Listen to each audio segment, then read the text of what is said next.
సంగచ్చధ్వం సంవదధ్వం సంభో మనాంసి జానతాం దేవాభాగం యథా పూర్వే సంజానానాం ఉపాస్మహే. పెద్దలందరికీ నమస్కారం. డాక్టర్ గారు చేసినటువంటి ఒక అందమైన వ్యాఖ్యానం చేసినటువంటి ఒక అందమైన శ్లోకాన్ని చూద్దాం.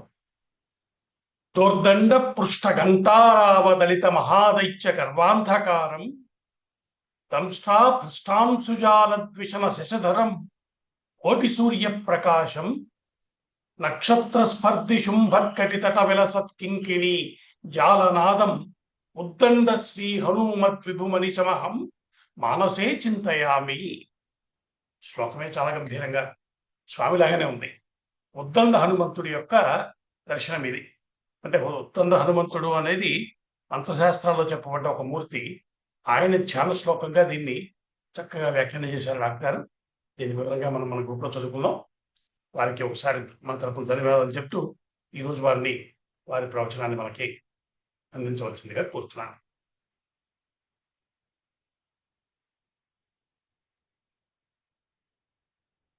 దోర్భిర్యుక్తా చతుర్భిః స్ఫటికమణిమయీం అక్షమాలాం దధానా హస్తేనైకేన పద్మం సితమపి చ సుఖం పుస్తకం చాపరేణ ఆసా కుందేందు శంఖ స్ఫటికమణినిభా ఆసమానం సామే వాగ్దేవతేయం నివసతు వదనే సర్వదా ప్రసన్నా. సామే వాగ్దేవతేయం వసతు వదనే సర్వదా సుప్రసన్నా.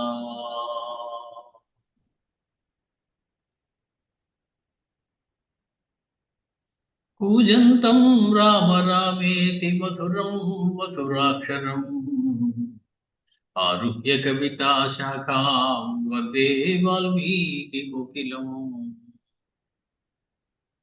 పెద్దలందరికీ నమస్కారం. మనం మళ్ళీ అతి త్వరలోనే ఉత్తరాఖండ్ కూడా పూర్తి చేసుకుని 24,000 శ్లోకాల రామాయణాన్ని పరిపూర్ణం చేసుకున్నాం అనేటువంటి పేరు మాత్రం పొందుతాం. అందులో ఎంత మన పూర్తిగా అందుకోగలిగాము, ఎంత మహర్షి రాసిన దానికి మహర్షి హృదయాన్ని మనం పట్టుకోగలిగాము అనేది పక్కన పెడితే, ఒకసారి అన్ని శ్లోకాలు చూసాము, రుచి చూసాము వాసవిగా అన్నట్లుగా పుట్టుకొని చూసాం. మనం ఉత్తరాఖండ్లో 89వ సర్గ 89వ సర్గలో ఉన్నాం. 98వ సర్గలో ఉన్నాం. ఇప్పుడు అందులో ఒక 21 శ్లోకాలు మనం చేసుకోవడం కూడా జరిగింది. ఈరోజు 15వ తారీఖు ఏప్రిల్ 2026 సంవత్సరం బుధవారం. సందర్భం మనకు తెలుసు, సీతామహాసాధ్వి అవతార సమాప్తి చేసింది. రామచంద్రమూర్తి లవకుశుల ద్వారా రామాయణం విన్నాక వాళ్ళకి కొంత ధనాన్ని కానుకగా ఇవ్వాలని ప్రయత్నిస్తే వాళ్ళు ఇవ్వకపోవడం, తర్వాత వారి యొక్క ఆ నిరీహతమైనటువంటి లక్షణాన్ని చూసి, వారి యొక్క గొప్పదనాన్ని చూసి అందరూ కూడా ముచ్చట పడుతూ ఉండడం, మొత్తానికి వాల్మీకి మహర్షి ద్వారా సీతాదేవి యొక్క ప్రవేశం జరగడం, రామచంద్రమూర్తి అందరికీ చాటింపు వేయించడం, సీతాదేవి తన యొక్క శుద్ధతని తెలియజేయడం కోసం మళ్ళీ ఇంకొకసారి శపథం చేయబోతూ ఉన్నది, ప్రకటన చేయబోతూ ఉన్నది అనేటువంటి మాట తెలిసి సమస్తమైనటువంటి రాజన్యము, సమస్తమైనటువంటి పౌరులు, సమస్తమైనటువంటి ఋషులు, దేవతలు అందరూ కూడా గుమికూడడం, సీతాదేవి రామచంద్రుడికి చూసి నేను గనక మహాపతివ్రతను అయితే, నేను గనక రామచంద్రుడు తప్ప మరొక వ్యక్తిని మనసులో తలవని దాన్ని అయితే నాకు పుట్టిన ఈ ఇద్దరు పిల్లలు రామచంద్రుని యొక్క పిల్లలే కనుక అయినట్లయితే, ఓ భూదేవి, నేను ఇంక ఈ నేల మీద ఉండదలుచుకోలేదు, నువ్వు నాకు గనక దారి చూపించి నీ ఒళ్ళోకి నన్ను తీసుకోవలసింది అని ఒకసారి కన్నీరు నిండిన కళ్ళతోటి ప్రార్థన చేయగానే ఆ భూగర్భంలోంచి ఒక బంగారు సింహాసనం బయటకు వచ్చింది. అందరూ చూస్తుండగా ఆ సింహాసనం నుంచి సాకార అయినటువంటి ఆ భూదేవి 2 చేతులు చాచి సీతమ్మని తన కౌగిట్లోకి తీసుకుని తన ఒడిలో కూర్చోబెట్టుకుని నెమ్మదిగా భూ వివరంలోకి దిగిపోయింది. రామచంద్రమూర్తి తట్టుకోలేకపోయారు. సముద్రం ఆవల ఉంటే దాటి నేను వంతెన కట్టి మరీ తెచ్చుకున్నాను, భూమి లోపలికి వెళ్ళిపోతే ఆ మాత్రం తెచ్చుకోలేనా నేను వెళ్ళి సాధించి వెళ్ళి సీతను పట్టుకొస్తాను అని చెప్పి తనకి అత్తగారి వరుస అయినటువంటి భూదేవిని చిన్న బెదిరింపు కూడా చేశారు. నువ్వు గనక సీతాదేవిని నాకు అప్పచెప్పకపోతే నా క్రోధం ఎలా ఉంటుందో నీకు కూడా ఒకసారి చూపిస్తాను అని. అంతట్లోకి బ్రహ్మాది దేవతలందరూ కూడా ప్రవేశించి రామచంద్రమూర్తికి అంతటి ప్రతినలు తగవు, అంతటి క్రోధం వద్దు, కొంచెం సంయమనం అవసరమయ్యే రామచంద్రమూర్తి ఈ సమయంలో అని చెప్పి అవతార సమాప్తి వేళను గుర్తు చేసి, వాల్మీకి మహర్షి ఇంతవరకు రాసిన రామాయణాన్ని పిల్లల ద్వారా చదివింది విన్నావు, కానీ ఇక్కడతో ఆపలేదయ్యా వాల్మీకి మహర్షి. ఈ తర్వాత ఏం జరగబోతుందో కూడా ముందే రాసేశారు, అది కూడా నువ్వు వింటే మంచిది, నీకు మనసు కొంచెం కుదుట పడుతుంది. ఎందుకంటే జరగబోయేది ఎవరూ మార్చలేరు, అది అలాగే జరుగుతుంది. ఎలా జరిగిందో ఇప్పటికే కనపడిపోయింది వాల్మీకి మహర్షి. కాబట్టి అది దాని మార్పులు చేర్పులు ఏమి ఉండవు. కాబట్టి ఇది అందరూ వినడానికి వీల్లేదు. కాబట్టి కేవలం నువ్వు మాత్రమే ఆ జరగబోయేటువంటి రామాయణ గాథ ఎలా ఉండబోతుందో విందువు గాని అని చెప్పడం ఇది మనకి జరిగింది. ఇక్కడ మనకి వెంటనే అనేకమైనటువంటి సందేహాలు వస్తాయి. సీతమ్మ తల్లి అలా భూగర్భంలోకి వెళ్ళిపోకుండా ఇంకొకసారి అగ్ని ప్రవేశం చేస్తే ఎంత బాగుండేది. లక్ష్మణ అని కేకేస్తే ఆయన సిద్ధంగా ఉంటాడు ఎప్పుడు. సిద్ధం అనుకుంటూ అగ్నిహోత్రాన్ని అక్కడ రగిలి చేస్తాడు, పెట్టేస్తాడు. ఇంకా చెప్పక్కర్లేదు, అగ్నిహోత్రం రగిలిసిపోయారు, ఆయనకి అలవాటే. అది కూడా చేయలేదు ఏమిటి ఆవిడ. ఇలాగే భూ వివరంలోకి వెళ్ళిపోవడం ఏమిటి, అలా వెళ్లకుండా ఉంటే బాగుండేది కదా అని మనకి అనిపించడం సహజం. అమ్మవారి యొక్క ఆ నిర్ణయం ఆశ్చర్యకరంగా అనిపిస్తుంది. కాకపోతే ఇదివరకు ఒకసారి అలా చేసింది, అప్పుడు మళ్ళీ ఇంకోసారి చేస్తే అదే పని. ఈవిడికి ఏదో అగ్నిస్తంభాలు విద్యలాంటిది ఏదో వచ్చు, కనికట్టి గారడి విద్యలాంటిది వచ్చు. ఒకసారి ఏంటి 100 సార్లు చేయగలుగుతాడు, చాలా విచిత్రమేం లేదయ్యా అని కొట్టి పారేస్తారు జనం. అంటే జనుల యొక్క ఆలోచనలు ఎప్పుడు కూడా అసూయతో కూడి ఉంటాయి. గుణాన్ని దోషంగా చూడడం అనేటువంటిది సామాన్య లక్షణం. మనసులో గుణాన్ని గుణంగా చూసేటువంటి లక్షణం అందరికీ ఉండదు, గుణాన్ని దోషంగా చూసేటువంటి లక్షణం కూడా ఉండదు. కాబట్టి అది సరి అయినటువంటి పద్ధతి కాదు. రెండోది, అంతమంది చూస్తుండగా లంకలో ఒకసారి దూకినప్పుడే ఇక మళ్ళీ ప్రశ్న ఏమి లేవనెత్తకూడదు, రాకూడదు. అలాంటిది ఇంతమంది చూస్తున్నారని మళ్ళీ ఇంకొకసారి దూకితే కొన్ని సంవత్సరాల తర్వాత, కొన్ని ఏళ్ల తర్వాత మళ్ళీ ఇంకొకటి వచ్చి అప్పుడు ఏదో జరిగినప్పుడు మేము లేవండి, మేము చూడలేదు అని చెప్పి మళ్ళీ ఇంకొన్నాళ్ళ తర్వాత అడిగితే మళ్ళీ ఇంకోసారి, మూడోసారి కూడా, నాలుగోసారి కూడా అలా ఎగరు దూకుతూ ఉండాలి ఆవిడ. అది సరి అయినటువంటి పద్ధతి కాదు కదా. కాబట్టి ఆవిడ అటువంటి నిర్ణయం తీసుకోలేదు. అంతేకాకుండా రామచంద్రమూర్తి ఆవిడ వచ్చి ఇక్కడ ప్రమాణం చేయాలి, లోకుల ఎదుట తన యొక్క శుద్ధత నిరూపించుకోవాలి అని మాత్రమే చెప్పారు. ప్రమాణం చేస్తే నేను మళ్ళీ వెనక్కి తీసుకుంటాను ఆవిడ అనే మాట అలా చాలా జాగ్రత్తగా మాట్లాడారు రామచంద్రమూర్తి. ఇప్పుడు మళ్ళీ ఇంకొకసారి లోకులు అందరి ముందు వచ్చి తన శుద్ధురాల్ని పవిత్రురాలని ఒక శపథం చేయాలి అని అంటున్నారు తప్ప, అలా శపథం చేసి ఆవిడ శుద్ధురాలు అయినట్లయితే తిరిగి నాతో కలిసి ఉండవచ్చు, మీ ఇద్దరం కలిసి ఉంటామనే మాట అనలేదా. కాబట్టి అగ్నిలో దూకి బయటకు వచ్చినంత మాత్రాన ఆయన మళ్ళీ స్వీకరిస్తాడు అనేటువంటి నమ్మకం కూడా లేదు. ఒకటి. రెండు, భర్తగా ఆయన ఆజ్ఞను తాను పాటించడం అనేది పతివ్రతగా తన ధర్మం. నిప్పులో దూకమంటే దూకుతుంది, నీటిలో దూకమంటే దూకుతుంది ఆవిడ. అంతటి మహాపతివ్రత ఆవిడ. ఇలా నువ్వు శపథం చెయ్యి అని మాత్రమే అన్నారు ఆయన. కాబట్టి శపథం చేసింది ఆవిడ, అంతే. నేను మహాపవిత్రురాలని అది నిరూపించుకోవాలంటే, ఓ తల్లి నువ్వు వచ్చి నన్ను తీసుకెళ్ళిపో అని చెప్పి చెప్పింది. ఇంకొకటి, ఇదివరకు అగ్నిలో దూకినప్పుడు అప్పుడు కూడా భూమి వివరంలోకి వెళ్ళి భూమిని పిలిచి భూగర్భంలో వెళ్ళిపోయి ఉండొచ్చు కదా. అప్పుడు మాత్రం అగ్నిలోకి ఎందుకు దూకడం? రామచంద్రమూర్తి ఏమో అగ్నిలో దూకమని చెప్పలేదే. అంటే తన భర్త యొక్క వంశం నిలవడం కోసం కనీసం ఒకరు లేదా ఇద్దరు పిల్లల్ని కానీ ఆయనకు అప్పచెప్పవలసినటువంటి బాధ్యత ఉంది. కాబట్టి అప్పుడు ఇంకా సీత ప్రజాపతి అవ్వలేదు, పిల్లలు కలిగిన తల్లి అవ్వలేదు. దానికోసం ఆవిడ వేచి చూసింది అనుకో. ఇప్పుడు పుట్టిన పిల్లలిద్దరూ రామచంద్రుడి దగ్గరికి చేరిపోయారు కాబట్టి ఇంకా ఆవిడకి ఇక బాధ్యతలు ఏమీ లేవు. ఇవన్నీ కాదు, అవతార సమాప్తి అయ్యేటువంటి సమయం వచ్చేసింది అని ఆవిడకి తెలుసు, రామచంద్రమూర్తికి తెలుసు. దానికోసం మరొక నాటకం, అవతారం రావడానికి ఒక నాటకం, అవతారం సమాప్తి చేయడానికి ఒక నాటకం. అదే తప్ప ఇందులో అంతకన్నా ఇంకేమీ లేదు. మొత్తానికి ఆ రకంగా మనం ఆవిడ చేసినటువంటిది సరైనదే అని చెప్పి మనం ఉంచుకోవాలి.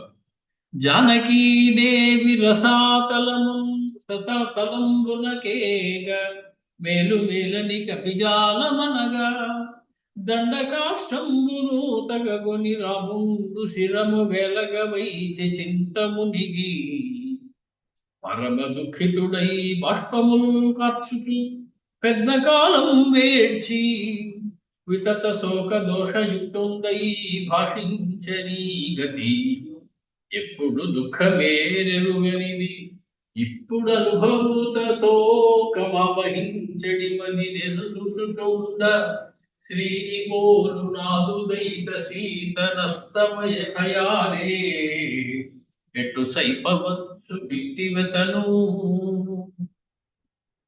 మొత్తానికి ఏనాడు కూడా సీతతో వివాహం అయిన తర్వాత ఇంతటి దుఃఖం ఎప్పుడు రాలే.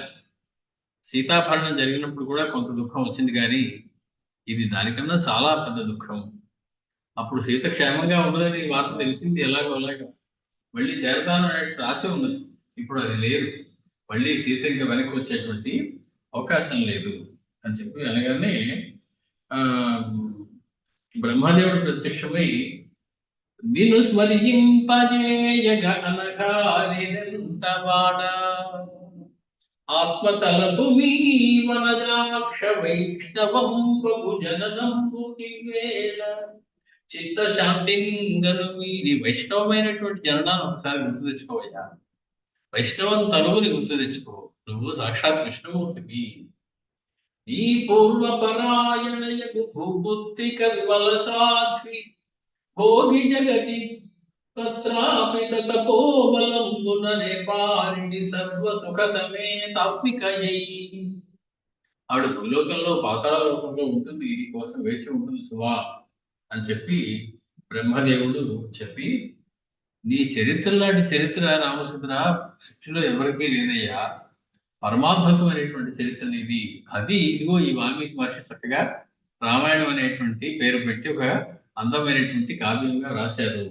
ఉత్తమ కావ్యమయ్యది తదద్భుత తదుద్భవమాది సుఖంబు దుఃఖము హత్యరీతి తెల్పెడి యథార్థముగా సభవిష్యమై వరిన్ సొత్తరమౌనటుల్ పల్లికె సొంపుగ వాల్మీకి దాని నెల్లని విత్తరి వినుము నీవ అవనీశ్వర హరుడవద్దిగై కొనన్. ఒకసారి ఉత్తరాఖండ్ యొక్క చివరి దాకా కూడా నువ్వు ఈ పిల్లలిద్దరి చేత పాడించుకుని నువ్వు వినాలి రామచంద్ర అని చెప్పి, తగిన వాళ్ళు ఎవరు లేకుండా ఏకాంతంగా నువ్వు దీన్ని వినాలి అని చెప్పి రామచంద్రమూర్తితో చెప్పి బ్రహ్మాది దేవతలందరూ కూడా అదృశ్యం అవడానికి సిద్ధపడుతూ ఉన్నారు.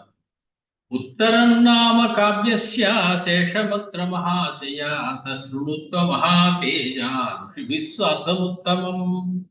ఋషులందరికీ ముందే తెలుసు. వారి వారికి విశ్వామిత్ర మహర్షి ముందే చెప్పేశారు, అహం వేద్మి మహాత్మానం రామం సత్యపరాక్రమం. నీ యొక్క సంగతి, నీ యొక్క చరిత్ర ఋషులందరికీ ముందే తెలుసు. కాబట్టి వాళ్ళు విన్నా పర్వాలేదు. సామాన్య జనులు మాత్రం అది వినడానికి వీల్లేదయ్యా. కాబట్టి రామచంద్ర నువ్వు ఏకాంతంలో ఋషులని పక్కన పెట్టుకుని జరగబోయేటువంటి కథలు కూడా వింటే బాగుంటుంది.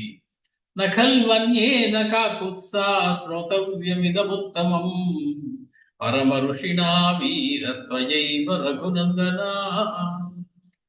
గొప్ప రాజర్షి అయినటువంటి ఋషువైనటువంటి నీకనే ఋషి ఎవరున్నారు? కాబట్టి నువ్వు వినొచ్చు, ఋషులు వినొచ్చు, కానీ మామూలు జనం ఎవరు కూడా ఇది వినడానికి వీల్లేదు. ఏతావదుక్త్వా వచనం బ్రహ్మా త్రిభువనేశ్వర జగామతి దివం దేవో దేవై సహ సబాంధవై. మొత్తానికి ఆ రకంగా రామచంద్రుతో చెప్పినటువంటి బ్రహ్మాది ఋషులందరూ కూడా, ఆ దేవతలందరూ కూడా వారు వచ్చిన చోటకి వాళ్ళందరూ వెళ్ళిపోయారు. ఏ చ తత్ర మహాత్మానః ఋషయః బ్రహ్మలౌకికాః బ్రహ్మణా సమనుజ్ఞాతాః న్యవర్తంత మహోజసః. మొత్తానికి ఏ బ్రహ్మలోకాల నుంచి అయితే వచ్చారో అక్కడికే మళ్ళీ ఆ వచ్చినటువంటి ఋషులందరూ కూడా బ్రహ్మగారి అనుజ్ఞ మీదకు వెళ్ళిన ఉత్తర కథ మళ్ళీ వినమన్నారు. కాబట్టి వెళ్ళిన వాళ్ళు కూడా కొంతమంది మళ్ళీ వెనక్కి వచ్చారు. ఉత్తర రామాయణ కథ చివరి దాకా అవతార సమాప్తి దాకా వినడానికి వాళ్ళు కూడా కూర్చున్నారు. ఉత్తరం శ్రోతు మనసో భవిష్యం యచ్చ రాఘవే తతో రామః శుభాం వాణీం దేవదేవస్య భాషితాం శ్రుత్వా పరమ తేజస్వి వాల్మీకిమిదమబ్రవీత్. వాళ్ళందరికీ ఒకటే కుతూహలం, రామావతారం ఎలా సమాప్తి కాబోతోంది, రాముల వారు ఎలాగే ఉండబోతూ ఉన్నారు తర్వాత. కాబట్టి అవన్నీ వినడానికి వెనక్కి వచ్చారు వాళ్ళందరూ. మొత్తానికి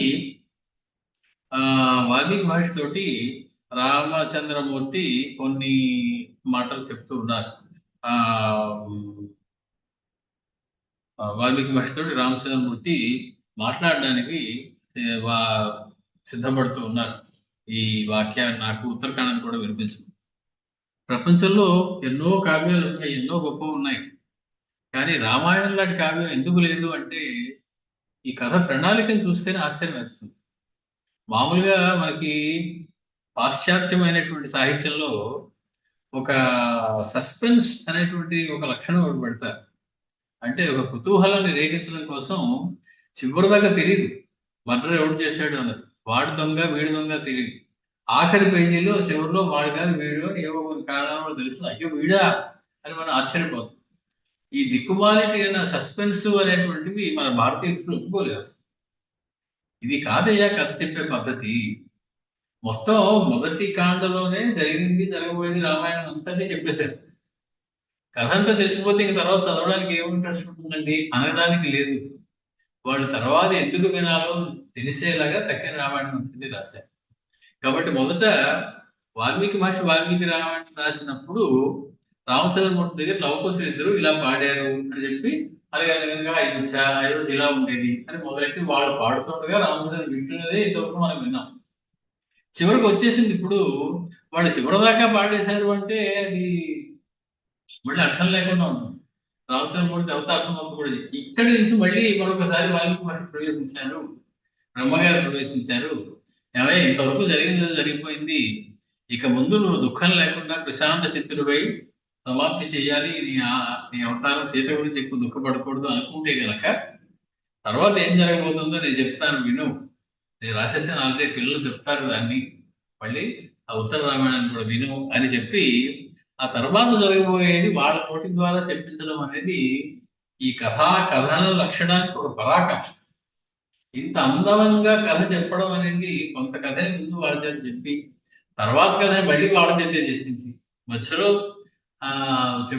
రాస్తున్నటువంటి కవి ప్రవేశించి ఇదంతా అసలు అలా చేయొచ్చా, అలాగ కూడా కావ్యం రాయొచ్చా అనేటువంటి ఆశ్చర్యం చేస్తుంది. ఆది కావ్యం అలా రాయబడింది మన సనాతన ధర్మంలో. అది మన కవిత్వం యొక్క గొప్పదనం. ఇంత అద్భుతమైనటువంటి ప్రణాళిక, డ్రామా, ఇంత అద్భుతమైనటువంటి నేరేషన్ అంటారు, అది ఇంకా ఏ కావ్యానికి సృష్టిలో లేదు అంటే ఆశ్చర్యం లేదు. అంతటి అద్భుతం కాబట్టి ఇన్నాళ్ళకి కూడా మనం రామాయణం వింటున్నాం. తెలిసిన కథ అయినప్పటికీ ఒకసారి డిటెక్టివ్ నవల్ చదివితే సస్పెన్స్ తీరిపోయాక మళ్ళీ దాని కేసు చూడం, మళ్ళీ ఇంకోసారి దాన్ని చదవం. ఎందుకు? తెలిసిపోయింది కదా దొంగ ఎవడు, మర్డర్ చేసిన వాడు ఎవడో తెలిసిపోయింది, మళ్ళీ మళ్ళీ ఏం చదువుతాం? రామాయణం అలా కాదు. కథ తెలిసిపోయినప్పటికీ కూడా మళ్ళీ చదవాలనిపించేలా రాయడం అనేది కేవలం భారతీయమైనటువంటి ఋషికి మాత్రమే అది సాధ్యం. తక్కిన మామూలు కవులకి సాధ్యమయ్యేటువంటి వ్యవహారం కాదు. యతస్మిన్నంతరే వాణి నిశ్రుతాధరణీ కలాత్.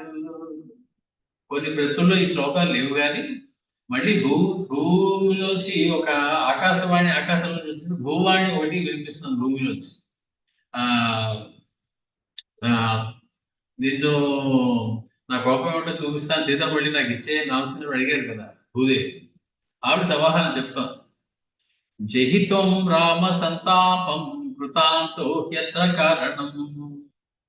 రామచంద్ర, ఇలా జరిగింది అంటే, సీత మళ్ళీ నిన్ను వదిలిపెట్టేసి భూమిలోకి వచ్చేసింది అంటే దానికి మరొకటి కారణం కాదయ్యా.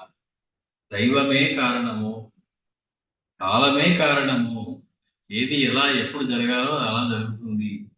నువ్వు నేను మనందరం కూడా నిమిత్త మాత్రమే. నీకు నాకు కూడా పైన ఉన్నటువంటి ఒక శక్తి వీటిని నడిపిస్తూ ఉన్నది అన్నట్లుగా ఆయనతో చెప్తూ నువ్వు సంతాపాన్ని విడిచిపెట్టాలి. కాంక్షసే యచ్చ వైదేహి తద్వృథా పరితప్యతే దుర్లభం దర్శనం తస్యాః త్రైలోక్యే యా ప్రతిష్ఠితా. నువ్వు సీతాదేవి మళ్ళీ కావాలి, సీతాదేవితో మళ్ళీ ఉండాలి, మళ్ళీ చూడాలి అని మాట్లాడుతున్నావు కదా, అది జరిగే పని కాదు, అసాధ్యం నీకు. ఎందుకంటే అది అనవసరంగా వృధాగా పరితపించవు. కానీ ఎవరైతే ముల్లోకాల్లో ప్రతి అణువులోనూ వ్యాపించినటువంటి శక్తి స్వరూపమో దాన్ని ఒక నియమితమైనటువంటి తక్కువైనటువంటి ప్రదేశంలో కాళ్ళు చేతులు కలిగి ఉండగా చూడాలి అనుకోవడం అంత తెలివైన పని రామచంద్ర. సృష్టిలో సమస్తంలోనూ విస్తరించి ఉన్నది ఆవిడ యొక్క శక్తి, అటువంటిది సీతాదేవి. ఇహస్థా పూజ్యతే నాగైః మర్త్యలోకే చ మానుషైః పితॄణాం చ స్వధా స్వర్గే సా తృప్తిరమృతసినా. మొత్తానికి ఈవిడ మానవ లోకంలో ఉన్నంతకాలం మానవుల చేత పూజింపబడింది. పాతాళంలో ఉంటుంది ఇప్పుడు, పాతాళ దేవత లోకంలో అక్కడ నాగుల చేత పూజింపబడుతుంది.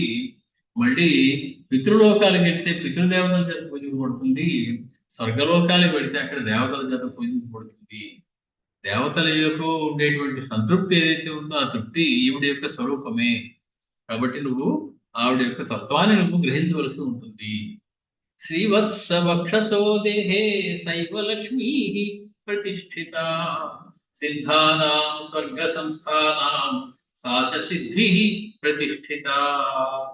సిద్ధులు అనే వాళ్ళలో సిద్ధి అనేటువంటిది ఈవిడ యొక్క స్వరూపమే. శ్రీవత్స వక్షం అని చెప్పి వక్షసుడు అని అంటారు విష్ణుమూర్తి. ఆవిడలో ఉన్నటువంటి దేహంలో ఉన్నటువంటి వక్షస్థలంలో ఉన్నటువంటి ఆవిడ లక్ష్మి ఈమెయే. నివర్తయ మతిం రామా వైదేహ్యా దర్శనం ప్రతి ద్రష్టవ్యా యది తే సీత పుత్రౌ పశ్య కుశీలవౌ. నువ్వు సీతాదేవి మళ్ళీ కావాలి, మళ్ళీ సీతమ్మతో ఉండాలి, సీతమ్మను చూడాలి అని మొండి పట్టుదల పట్టి దుఃఖంతో ఈరుడవై క్రోధం తెచ్చుకుని అలా ఉండడం తగదయ్యా. నిజంగా నీకు సీతాదేవిని చూడాలంటే ఇదిగో ఇక్కడ ఇద్దరు ఉన్నారు, వాళ్ళలో సీతాదేవిని చూసుకో. లవకుశులు, ఆ కుశీలవులు ఎవరైతే ఉన్నారో వాళ్ళలోనే నీకు సీతాదేవి దర్శనం కావాలి.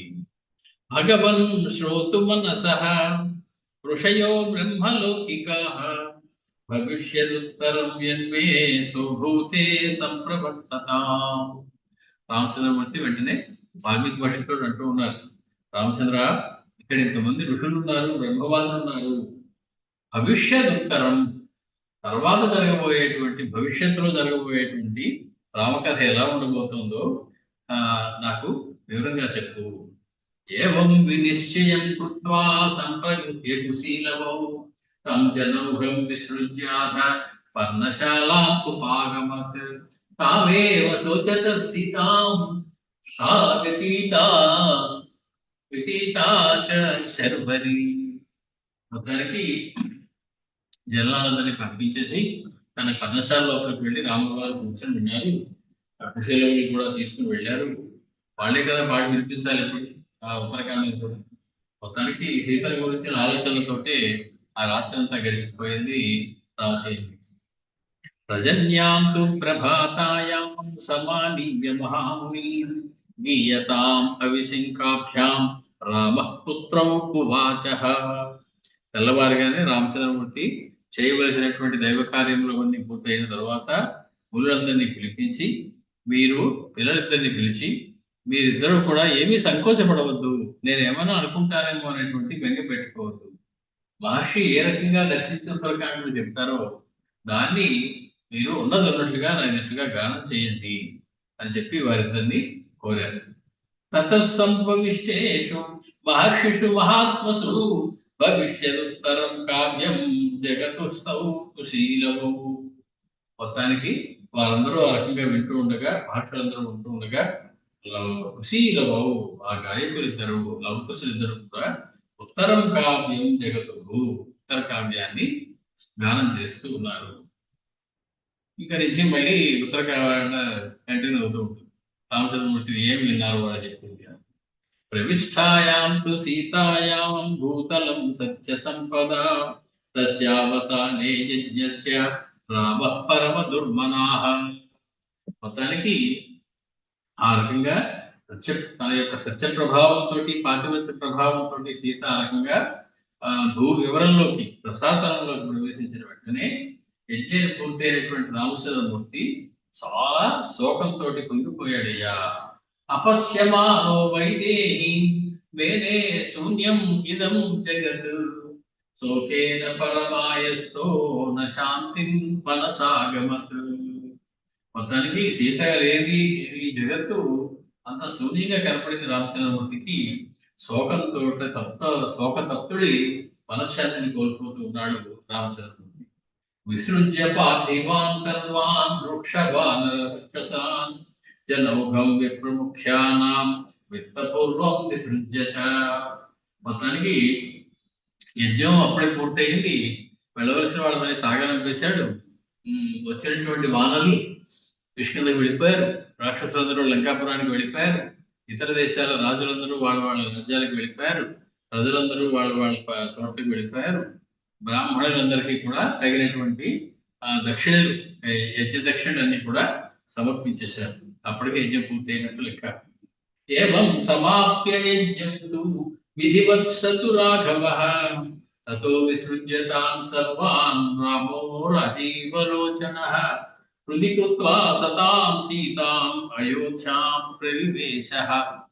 మొత్తానికి సీతమ్మని మనసులోనే పెట్టుకొని నిరంతరం ఆవిడ గురించి ఆలోచిస్తూ యజ్ఞ సమాప్తి అయిన తర్వాత రామచంద్రమూర్తి అందరినీ కూడా వారి వారి స్థానాలకి పంపించేసి తన యొక్క అంతఃపురం లోపలికి వెళ్ళిపోయారు. ఇష్టయజ్ఞో నరపతి పుత్రద్వయ సమన్వితః న సీతాయాః పరాం భార్యాం ఉప్రేష రఘునందనః యజ్ఞే యజ్ఞే చ పత్యర్థం జానకీ కాంచనీ భవత్. మొత్తానికి ఇంకా యజ్ఞాలు ఏం చేయలేదండి, అదేనా ఆఖరి యజ్ఞం అంటే కాదట.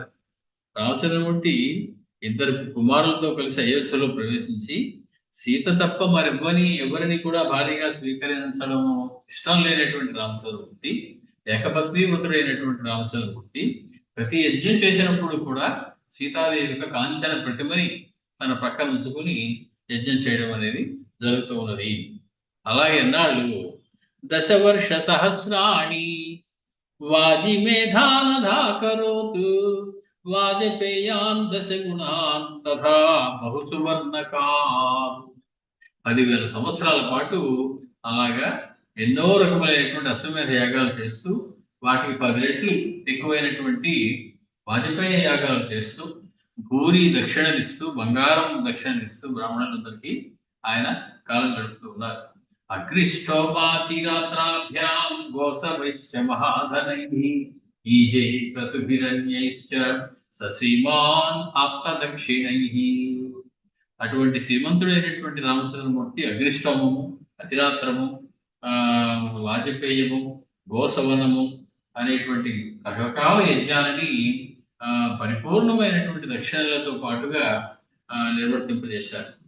ఏవం సకాలః సుమహాన్ రాజ్యస్య మహాత్మనః ధర్మే ప్రియతమానస్య ద్వితీయాత్ రాఘవస్య చ. ఆ విధంగా రామచంద్రమూర్తి ధర్మముగా రాజ్యపాలన చేస్తూ ఉండగా అతి దీర్ఘమైనటువంటి సుదీర్ఘమైనటువంటి కాలం గడిచిపోయిందయ్యా.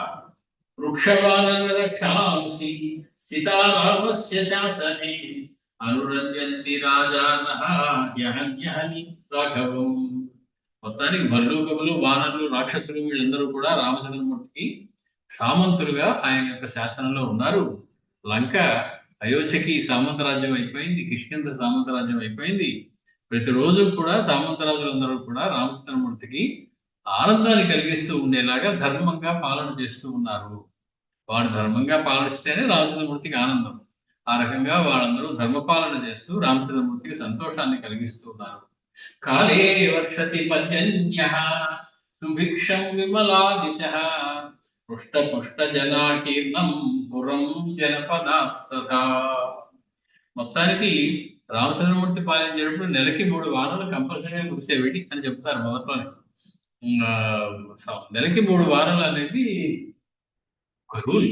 అది రామచంద్రమూర్తి పాలించున్నాడు. అంటే నిత్యము సస్యశ్యామలంగా ఉండేది, వర్షాభావ పరిస్థితులు లేదు, వర్షాధికమైపోయి వరదల లాంటి పరిస్థితులు కూడా లేదు. కాబట్టి సుభిక్షంగా ఉండేలాగా మేఘం కాలానికి వర్షిస్తూ ఉండేది. దిక్కులన్నీ కూడా నిర్మలంగా ఉండేవి. నగరాలు, గ్రామాలు కూడా స్ఫీత అంటారు అయోధ్య నగరాన్ని. మనకి వాల్మీకి మహర్షి స్ఫీత అంటే సమృద్ధి, బాగా సమృద్ధిగా ఉండేది. అంటే దేనికి లోటు లేకుండా ధనధాన్యాలకి కానీ సౌకర్యాలకి కానీ దేనికి లోటు లేకుండా ఉండేవి ఆ పట్టణాలన్నీ కూడా, గ్రామాలన్నీ కూడా. నా కాలే ప్రియతే కశ్చిత్, నా అకాలే కశ్చిత్ ప్రియతే. కాలం కాని కాలంలో ఎవడు కూడా మరణించడం అనేది తెలియదు. అందరూ కూడా వయసు మళ్ళిన తర్వాత దేహాన్ని విడిచిపెట్టేవారే తప్ప బాల్యంలోనే మరణించడం, 30 ఏళ్ళ వాళ్ళు 40 ఏళ్ళ వాళ్ళకి మరణించడం ఇటువంటివి వినలేదు, కనలేదు ఆ రోజు జనం ఎవరు కూడా. నా కాలే ప్రియతే కశ్చిన్న వ్యాధి ప్రాణినాం తథా. ప్రాణులు ఎవరికి కూడా ఎటువంటి వ్యాధులు లేవు, అందరూ చక్కగా ఆరోగ్యంగా దృఢంగా ఉండేవారు. నారర్థో విద్యతే కశ్చిత్ రామే రాజ్యం ప్రశాసతి. రామచంద్రమూర్తి రాజ్యాన్ని పాలిస్తూ ఉన్నవాడే ఉండగా ఎటువంటి అనర్థములు కూడా లేకుండా ఉండేవారు జనములు కూడా. అథ దీర్ఘస్య కాలస్య రామ మాతా యశస్విని పుత్ర పౌత్రై పరివృత కాలధర్మం ఉపాగమత్.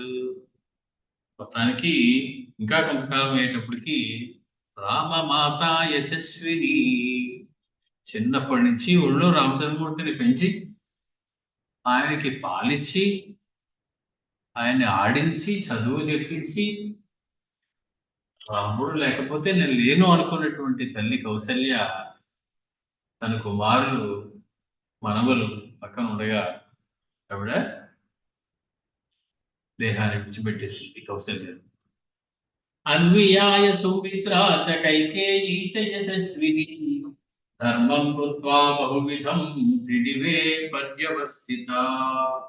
మహాకీర్తిమంతురాలైనటువంటి సుమిత్ర, రామచంద్రమూర్తి యొక్క పరిపూర్ణ తత్వాన్ని అర్థం చేసుకున్నటువంటి సుమిత్ర, అలాగే తన సొంత కుమారుడైనటువంటి భరతుడి మీద కన్నా ఎక్కువ ప్రేమ చూపించినటువంటి కైకేయి రామచంద్రుడిని వదిలిపెట్టేసి, తమ కుమారుని వదిలిపెట్టేసి వాళ్ళిద్దరూ కూడా కౌశల్యం వెళ్ళినటువంటి మార్గంలోనే స్వర్గలోకానికి వెళ్ళిపోయారు.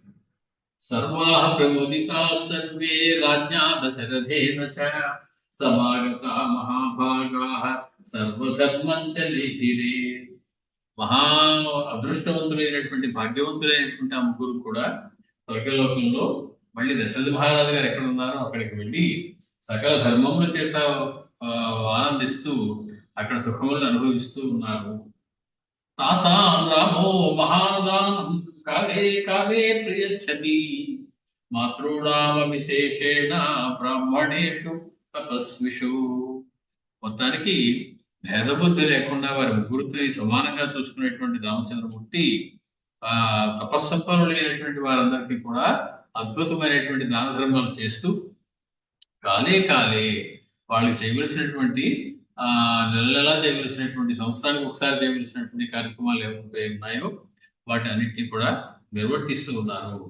పిత్యాణి బ్రహ్మరత్నాని యజ్ఞాన్ పరమదుస్తరాన్ చకార రామో ధర్మాత్మా పితృన్ దేవాన్ వివర్ధయన్. మహాధర్మాత్ముడైనటువంటి రామచంద్రమూర్తి ఆ రకంగా పితృదేవతల యొక్క సంతృప్తి కోసం అనేక మంది బ్రాహ్మణులకి భోజనములు, వారికి దాన ధర్మములు ఎన్నో చేశారు. పూర్తి చేయడానికి కూడా చేతకావడం కష్టమైనటువంటి, కష్టంతో కూడుకున్నటువంటి అనేకమైనటువంటి పెద్ద పెద్ద యజ్ఞాలని ఆయన చేశాడు. ఏవం వర్ష సహస్రాణి బహున్యధైర్య సుఖం.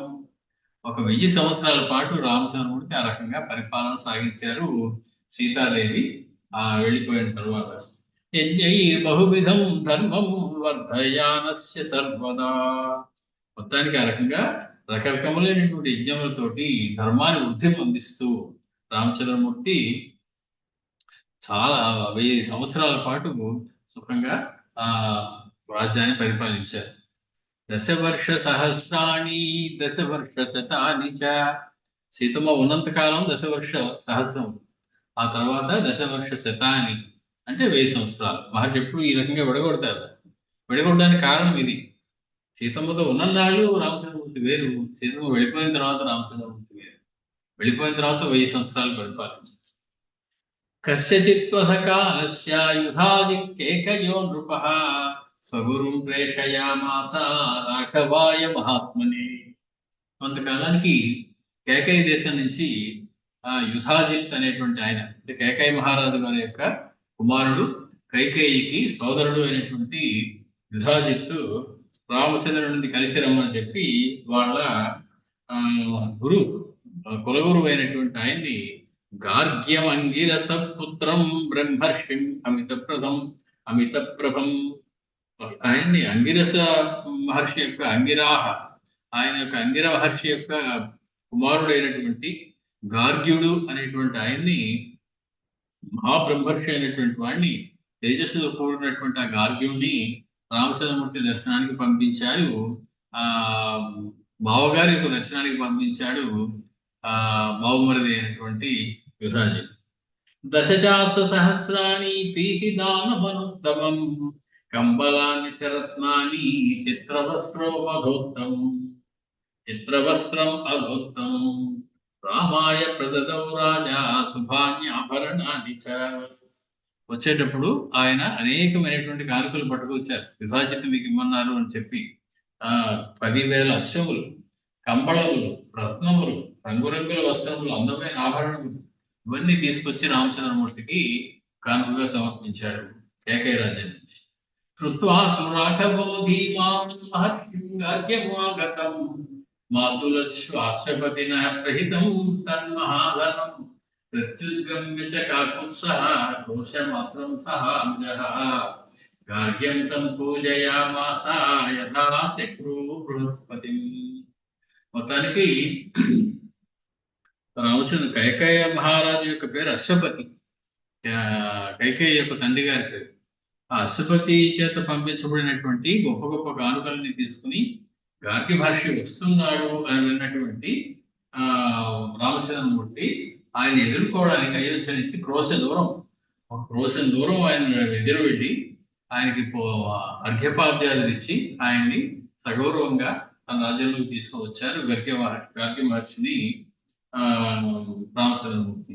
ఏ రకంగా దేవేంద్రుడు బృహస్పతిని పూజించాడో ఆ రకంగా రామచంద్రమూర్తి గార్గ్య మహర్షిని పూజించి తన అంతఃపురంలోకి తీసుకొచ్చారు. తథా సంపూజ్యతం ఋషి తద్ధనం ప్రతిగృహ్య చ పృష్ట్వా ప్రతిపదం సర్వం కుశలం మాతులస్య చ ఉపవిష్టం మహాభాగం రామ ప్రష్టుం ప్రచక్రమే.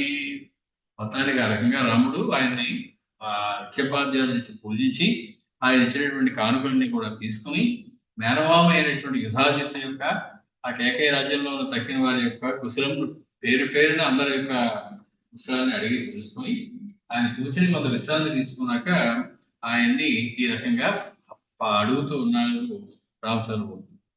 కిమాహమాతులో వాక్యం యదర్థం భగవానిహ ప్రాప్తో వాక్యవిదాం శ్రేష్ఠ సాక్షాదివ బృహస్పతి.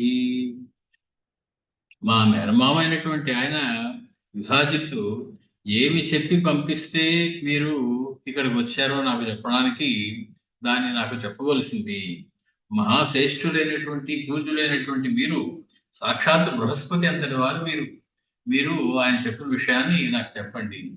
ఏ ఏ పని మీద మీరు వచ్చారు నాకేం చెప్పమని చెప్పి మా మేనమామ యుధాజిత్తు, భరతుడికి మేనమామ మామూలుగా అయితే, కానీ ఈయన కూడా మేనమామ కింద అనుకుంటారు. భరతుడు వేరు నేను వేరు అనుకునేటువంటి రకం కాదు రామచంద్రమూర్తి. సరే శత్రుఘ్నుడు సరే అలా అనుకునే ముందు నుంచి పిలవకపోయినా ఆయనే ముందు బయలుదేరి భరతుడితో పాటు వెళ్ళారు. వివాహమైన వెంటనే యుధాజిత్ దగ్గరికి. రామస్య భాషితం శ్రుత్వా మహర్షి కార్యీయ విస్తరం వక్తుం అద్భుత సంకాశం రాఘవాయ ఉపచక్రమే.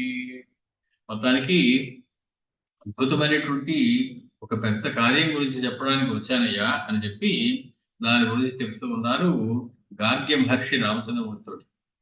మాతులస్తే మహాబాహో వాక్యమాహ నరర్షభ యుధాజిత్ ప్రీతి సంయుక్తం శ్రూయతాం ఇది రోచతే. మీ మేనమామైనటువంటి యుధాజిత్తు చాలా ప్రేమతోటి నీకు చెప్పమని చెప్పి ఒక కబురు పంపించాడయ్యా, ఒక మాట చెప్పమన్నాడు. అది నీకు ఇష్టమైనట్లయితే నేను నీకు చెప్పడానికి ప్రయత్నిస్తాను. అయం గంధర్వ విషయ ఫలమూలోపశోభిత సింధోర్భయత పార్శ్వే దేశ పరమశోభన. మా దేశానికి కేకయ దేశానికి దగ్గరలో సింధు నది అనేటువంటి ఒక నది ఉందయ్యా. దానికి రెండు పక్కల ఉండేటువంటి ప్రాంతంలో గంధర్వులు నివాసం ఉంటారయ్యా. బాగా ఫలమూలాలతో ప్రకాశిస్తున్నటువంటి ఆ దేశం చాలా అందమైనటువంటి దేశం. పరమశోభనం, పరమ మిక్కిలి శోభనంగా ఉండేటువంటి దేశం అది. తం చ రక్షంతి గంధర్వాః సాయుధాః యుద్ధకోవిదాః. ఆ ప్రదేశాన్ని గంధర్వులు నిత్యము కూడా కాపాడుతూ ఉంటారు. వాళ్ళు ఉండేటువంటి ప్రదేశం ఆ సింధు నదికి ఇటుపక్క అటుపక్క తీరంలో ఉన్నటువంటి ఆ ప్రదేశాలు కాబట్టి ఆ మిక్కిలి శోభనమైనటువంటి ఆ ప్రదేశాన్ని వాళ్ళు రక్షిస్తూ ఉంటారు గంధర్వులు. శైలూషస్య సుతా వీర తిస్రకోట్యో మహాబలః. శైలూషుడు అనే పేరు కలిగినటువంటి గంధర్వ వంశానికి చెందినటువంటి వారు ఆయుధాలు ధరించి ఉంటారు. బాగా యుద్ధంలో గొప్ప నైపుణ్యం కలిగినటువంటి వాడు, బలం కలిగినటువంటి వాడు. 3 కోట్ల మంది గంధర్వులు ఆ ప్రదేశాన్ని కాపాడుతూ ఉన్నారయ్యా.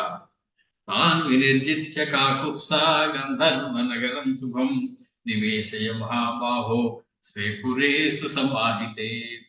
మహాబలవంతుడైనటువంటి శ్రీరామ, నువ్వు ఒక్కసారి వచ్చి ఆ గంధర్వుల్ని, ఆ గంధర్వ నగరాన్ని కూడా నువ్వు జయించాలి. జయించి నీ పేరు మీద 2 నగరాన్ని కూడా చక్కగా నువ్వు నిర్మించవలసి ఉంటుంది. అన్యస్య నగతిస్తత్ర దేశ పరమశోభనః రోచతాంతే మహాబాహో నాహం త్వాం అహితం వదే. చాలా సుందరమైనటువంటి ఆ ప్రదేశంలో నువ్వు కనుక ఉన్నట్లయితే, రాజ్యం చేసినట్లయితే కొన్నాళ్ళు నీ మనసు ప్రశాంతంగా ఉంటుంది. నీ మనసులో ఉన్నటువంటి చింత, దుఃఖం అవన్నీ కూడా దూరం అవుతాయి. కాబట్టి నువ్వు ఆ సింధు నగరం అనేటువంటి ఆ ప్రాంతానికి వచ్చి ఆ గంధర్వులు సరిగా అక్కడ ఉండే అవకాశం, అర్హత లేనటువంటి వాళ్ళు, మానవులు ఉండేటువంటి చోట వాళ్ళు ఉంటున్నారు. కాబట్టి వాళ్ళతో యుద్ధం చేసి వాళ్ళని పంపించేసి నువ్వు అక్కడ నువ్వు రాజ్యాన్ని ఏర్పాటు చేసుకుని కొన్నాళ్ళు ఉండాలి. నేను నీకు హితమే చెప్తాను, ఇప్పుడు నీకు అహితమైనటువంటిది ఏమి చెప్పను. రచ్చుత్వా రాఘవ ప్రీతో మహర్షే మాతులస్య చ ఉవాచ పాఠమిత్యేవ భరతం చాన్వవేక్షత. మొత్తానికి మేనమామ యొక్క సందేశాన్ని విన్నటువంటి రామచంద్రమూర్తి సంతోషంతో, చిరునవ్వుతోటి అలాగే మీరు చెప్పినట్లే చేద్దాం అని చెప్పి భరతుడి వైపు చిరునవ్వుతోటి ఒకసారి చూశారు రామచంద్రమూర్తి. సోబ్రవీత్ రాఘవ ప్రీత సాంజలి ప్రగ్రహో ద్విజం ఇమౌ కుమారౌ తం దేశం బ్రహ్మర్షే విచరిష్యతః. భరతస్యాత్మజౌ వీరౌ తక్షః పుష్కళ ఏవ చ మాతులేన సుగుప్తౌ తు ధర్మేణ సుసమాహితౌ. ప్రణాళిక సిద్ధం చేసేస్తున్నారు రామచంద్రమూర్తి.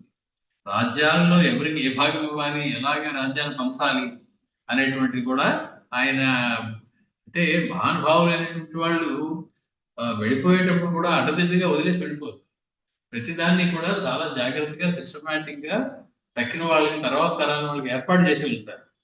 అలాగే అడ్డదిడ్డిగా మధ్యలో వదిలేసి వెళ్ళిపోయిన వాడు తెలివైన వాడు కాదు. ఈ మాట చెప్పగానే రామచంద్రమూర్తి అంజలి ఘటించి గార్గి మహర్షితో ఇలా చెప్తున్నారు, భరతుడు ఉన్నాడు కదా, మా భరతుడికి 2 కుమారులు ఉన్నారయ్యా. ఒకడి పేరు తక్షుడు, ఇంకొకటి పేరు పుష్కరుడు.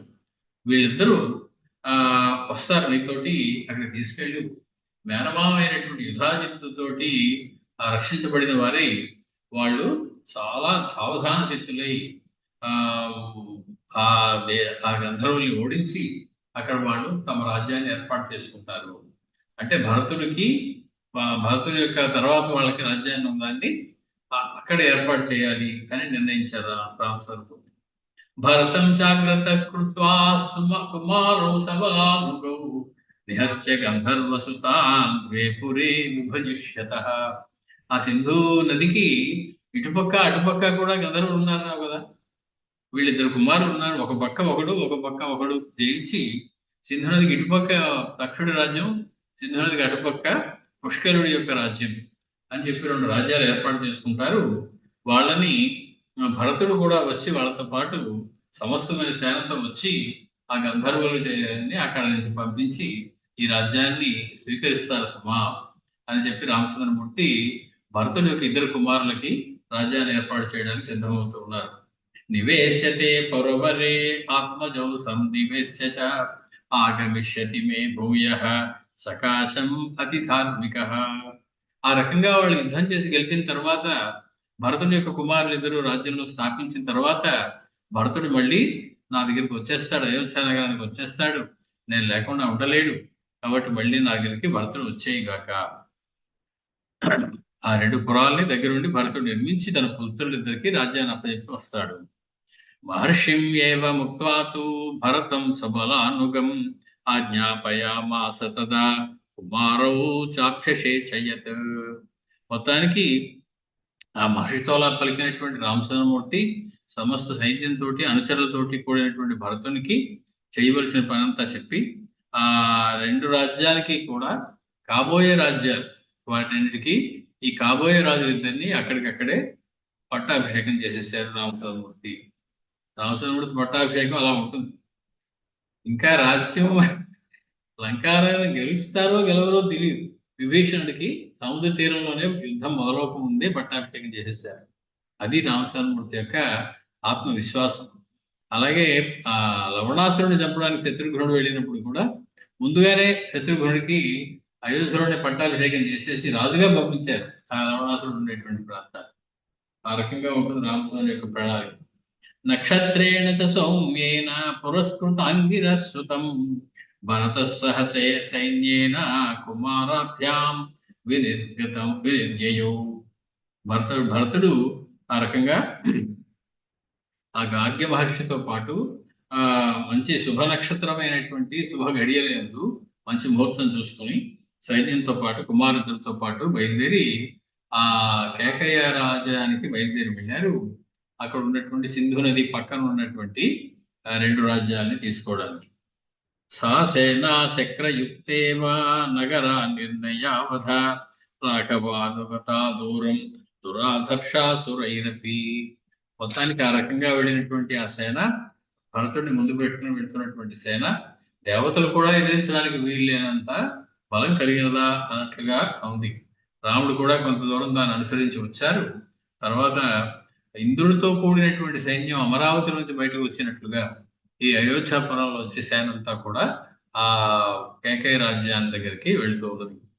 మాంసాసీనశ్చయే సత్వా రక్షాంసి మహాంతి చ అర్జగ్ముర్హి భరతం రుధిరస్య పిపాసయా.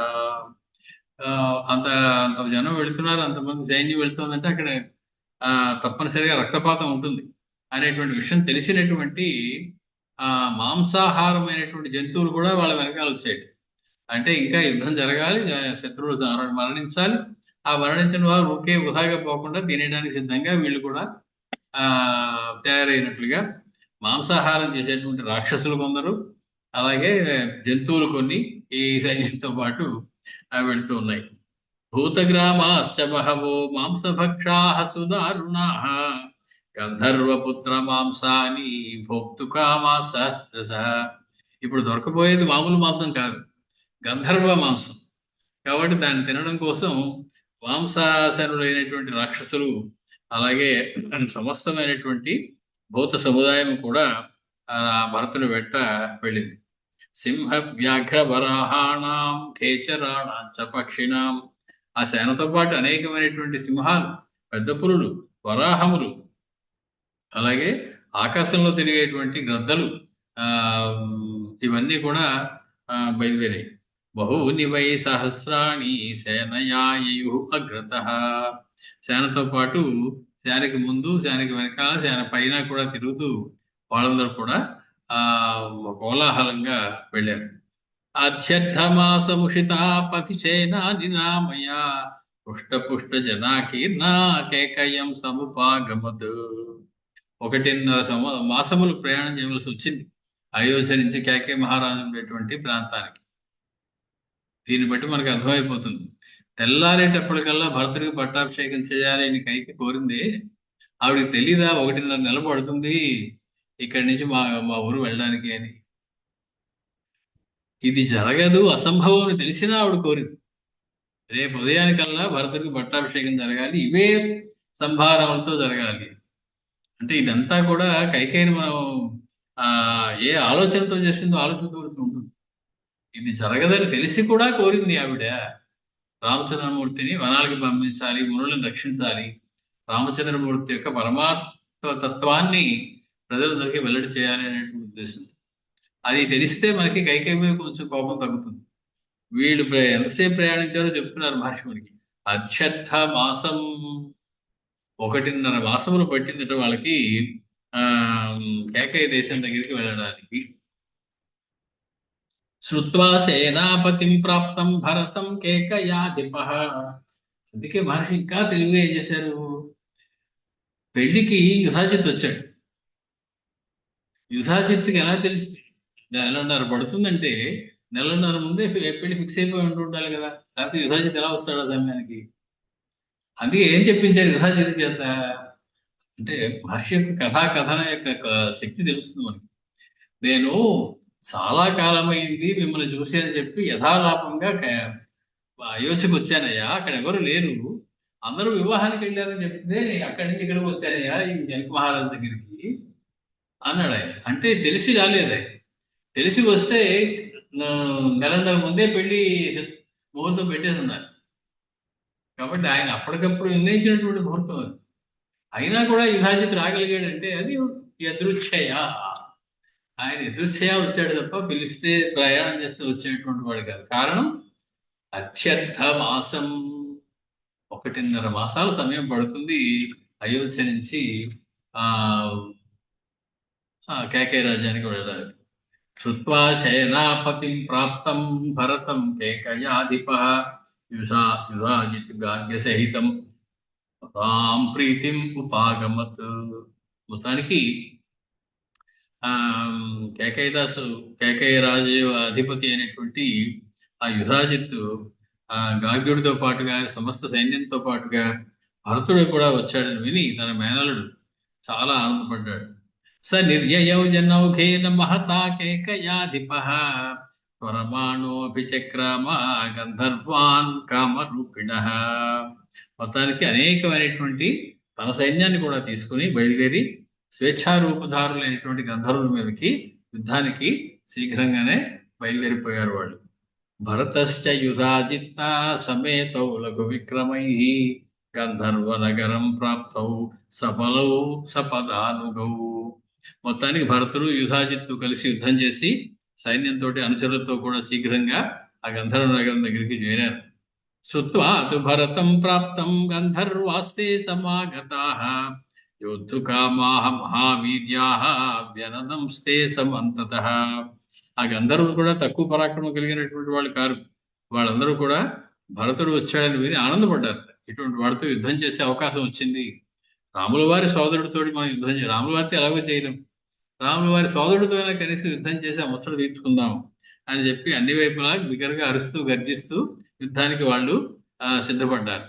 తతస్సమభవత్ యుద్ధం తుములం రోమహర్షణం సప్తరాత్రం మహాభీమం నచాన్యతరయోర్జయ. మిక్కిలి రోమాంచాన్ని కలిగించేటువంటి, మిక్కిలి కల్లోలాన్ని సృష్టించేటువంటి విధంగా భయంకరమైనటువంటి 7 రోజుల పాటు అక్కడ యుద్ధం జరిగింది. భరతుడు, యుధాజిత్తు, వారి సైన్యం ఒకవైపు, ఈ గంధర్వ నాయకులు వారి జనం అందరూ మరొక వైపు. 7 రోజులు యుద్ధం అయ్యాక కూడా ఎవరు గెలుస్తారో చెప్పలేనటువంటి పరిస్థితే ఉన్నది. ఇరుపక్షాలు సమఉజ్జీలుగానే నిలిచాయి 7 రోజుల తర్వాత కూడా.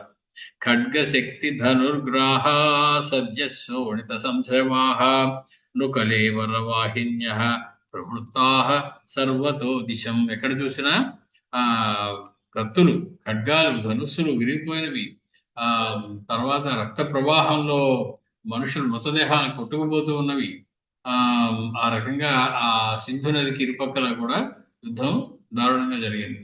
తతో రామానుజః క్రుద్ధః కాలస్యాస్త్రం సుదారుణం సంవర్తం నామ భరతో గంధర్వేషు అభ్యచోదయత్. మొత్తానికి ఇంకా లాభం లేదని తెలిసినటువంటి రామానుజుడైనటువంటి భరతుడు మిక్కిలి క్రోధంతో మిక్కిలి దారుణమైనటువంటి కాలాస్త్రం, సంవర్తము అనేటువంటి పేరు కలిగినటువంటి అస్త్రాన్ని తీసి ఆ గంధర్వాల మీదకి ప్రయోగించారు.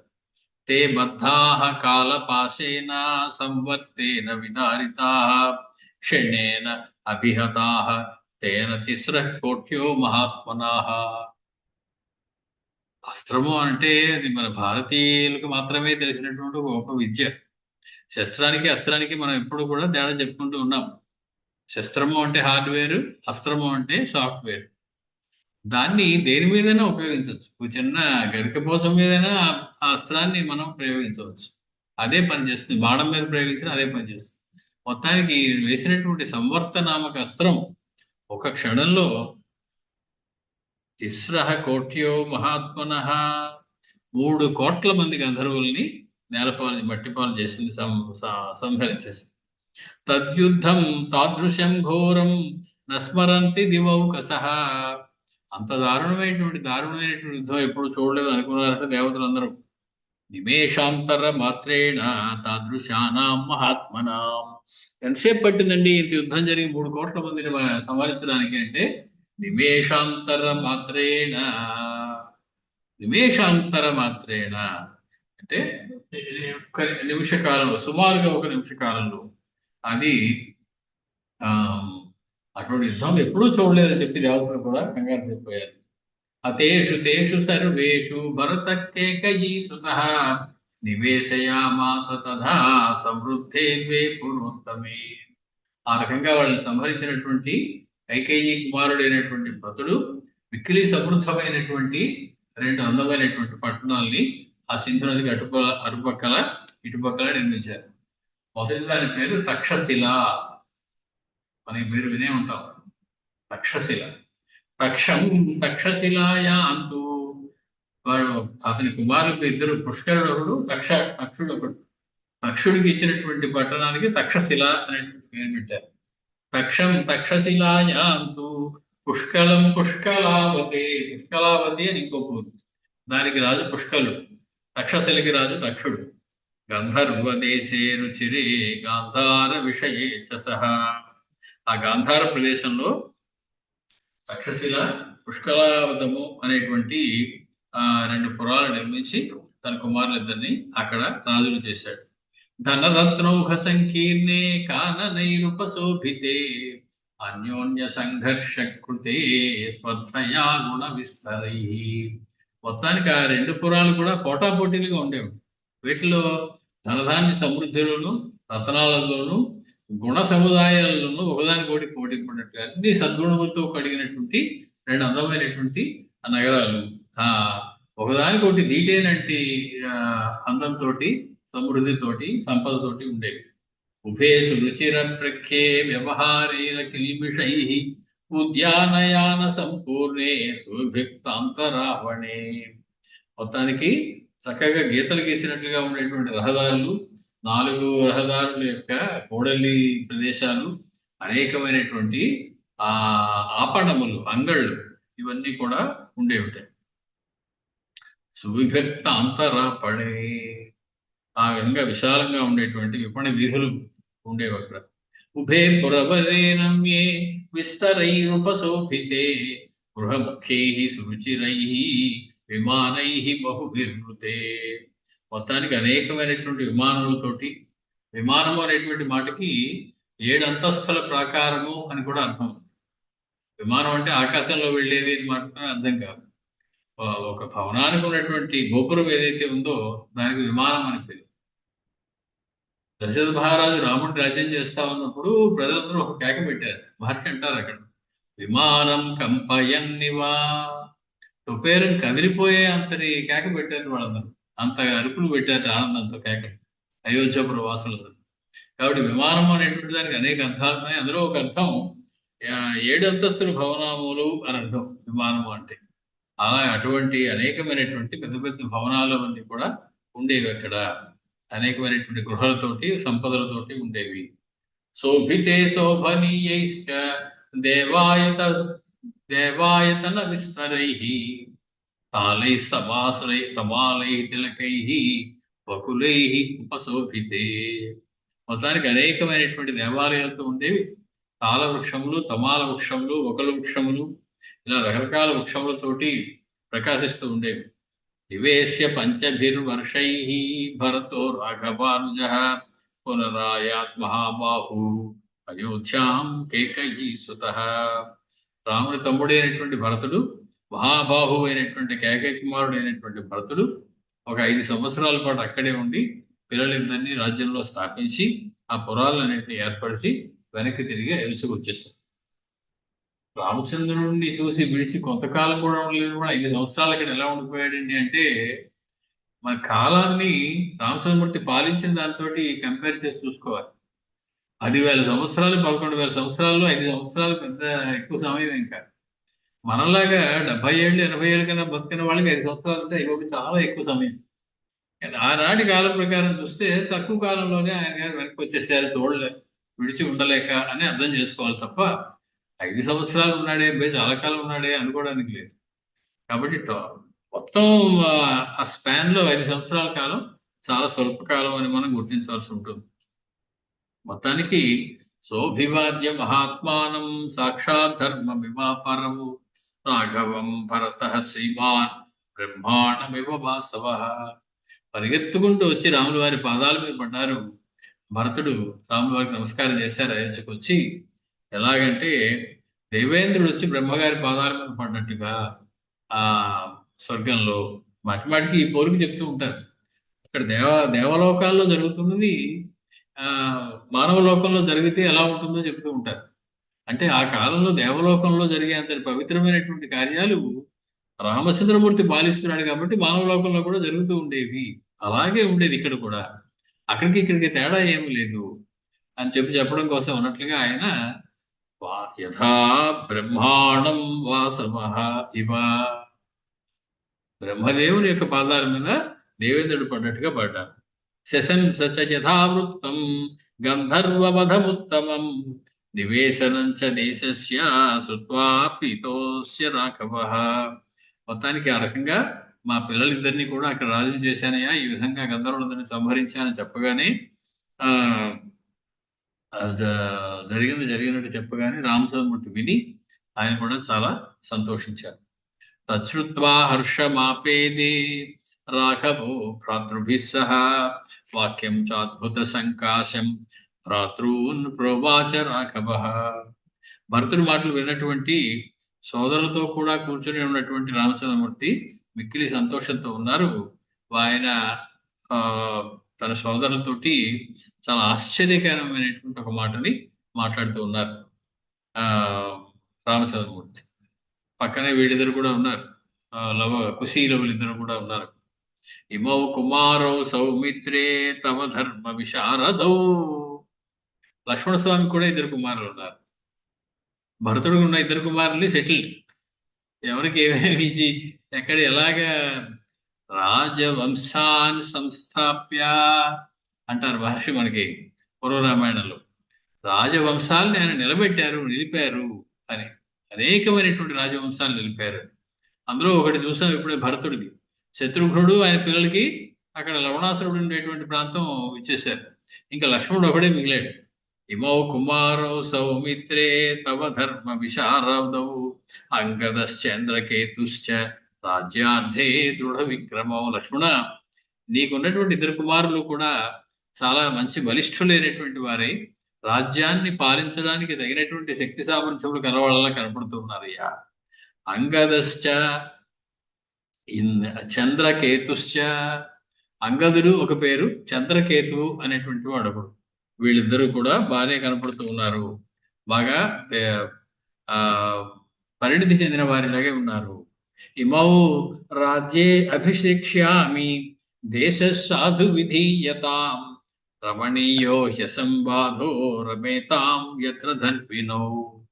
మంచి రమణీయమైనటువంటి ఏదైనా ప్రదేశాన్ని ఒకదాన్ని చెప్పు, అక్కడ వీళ్ళిద్దరిని కూడా నేను రాజుగా పట్టాభిషేకం చేసేస్తాను అన్నారు రామచంద్రమూర్తి లక్ష్మణ స్వామితోటి. నా రాజ్యాం యత్ర పీడాస్యా నాశ్రమాణం వినాశనం నచ సదేశో దృశ్యతాం సౌమ్య నాపరాధ్యామహే యథా. ఏ దేశంలో ప్రజలందరూ సుఖంగా ఉంటారు, ఎక్కడైతే పొరుగు దేశాల నుంచి బాధ ఉండదో, ఎక్కడైతే ఆశ్రమాలన్నీ సమృద్ధిగా ఉండి ఎవరి చేత బాధింపబడవో, అటువంటి నిరపరాధమైనటువంటి దేశం ఏదైతే ఉన్నదో, ప్రశాంతంగా ఉండేటువంటి దేశం, అలాంటిది ఏదైనా ఉంటే చెప్పబోయా. తథోక్తవతి రామేతు భరత ప్రత్యువాచ. వింటూ ఉన్నటువంటి భరతుడు ఒక మాట అన్నాడు. అయం కారుపథో దేశో రమణీయో నిరామయ. అన్నా రామచంద్ర, ఇక్కడికి సమీపంలో కారుపథము అనేటువంటి ఒక దేశం ఉన్నదయ్యా. అది చాలా సుందరమైనటువంటిది.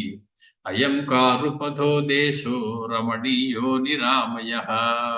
మిక్కిలి అందమైనటువంటి సుందరమైనటువంటిది, నిరామయము, ఎక్కువ బాధలు దుఃఖాలు రోగాలు లేనటువంటి ప్రదేశం.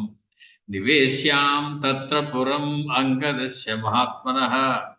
ఆ ప్రాంతానికి అంగదుడిని రాజును చేయండి. పెద్దవాడైనటువంటి అంగదుడిని, లక్ష్మణుడి యొక్క పెద్ద కుమారుడిని ఆ ప్రాంతానికి రాజును చేయండి. చంద్రకేతో సురుచిరం చంద్రకాంతం నిరామయం. చంద్రకాంతపురము అనేటువంటి ఇంకొక పట్టణం ఉన్నది. దానికి చంద్రకేతు అనేటువంటి రెండవ కుమారుడిని, లక్ష్మణుడి యొక్క రెండవ కుమారుడిని రాజును చేయి. అక్కడ చంద్రకాంతపురం నిర్మించబడిగాక అని చెప్పి భరతుడు సలహా చెప్పాడు. తద్వాక్యం భరతేనోక్తం ప్రతిజగ్రాహ రాఘవ. చాలా మంచి సలహా ఇచ్చారు, చాలా బాగుంది, అలాగే చేద్దాం అన్నారు రామచంద్రమూర్తి. సంచ కృత్వా వశే దేశం అంగదస్య న్యవేశయత్. వెంటనే అంగదేశానికి ఆ కారుపథము అనేటువంటి ప్రదేశానికి అంగదుడిని రాజుగా చేశారు. అంగదీయ పురీరమ్య అప్యంగదస్య నివేశిత రమణీయ సుగుప్తా చ రామేణ అక్లిష్ట కర్మణ. మిక్కిలి సుందరమైనటువంటి సురక్షితమైనటువంటి ఆ ప్రదేశానికి అంగదీయపురము అనేటువంటి పేరు పెట్టి అంగదుడు అనేటువంటి ఆయన్ని ఆ కారుపథ దేశానికి రాజుగా చేశారు. చంద్రకేతోశ్చ మల్లస్య మల్లభూమ్యాం నివేశిత చంద్రకాంతేతి విఖ్యాత దివ్యా స్వర్గపురి యథా. చంద్రకేతు కోసం అమరావతిలో దివ్యంగా ఉండి మెరిసిపోతున్నటువంటి మల్లభూమి అనేటువంటి ఒక ప్రదేశంలో దాని పేరు చంద్రకాంత భూమి అనేటువంటి పేరు పెట్టి చంద్రకాంత దేశంగా చంద్రకేతువుని పట్టాభిషేకం చేశారు. ఆ ఊరి పేరు చంద్రకాంత దేశంగా మారింది. మొత్తానికి అక్కడ చంద్రకాంతుడిని అంగదుడిని కూడా రాజులను చేశారు. తతో రామ పరాం ప్రీతిం లక్ష్మణో భరతస్తథా యయుర్యుద్ధే దురాదర్శాః అభిషేకంచ చక్రిరే.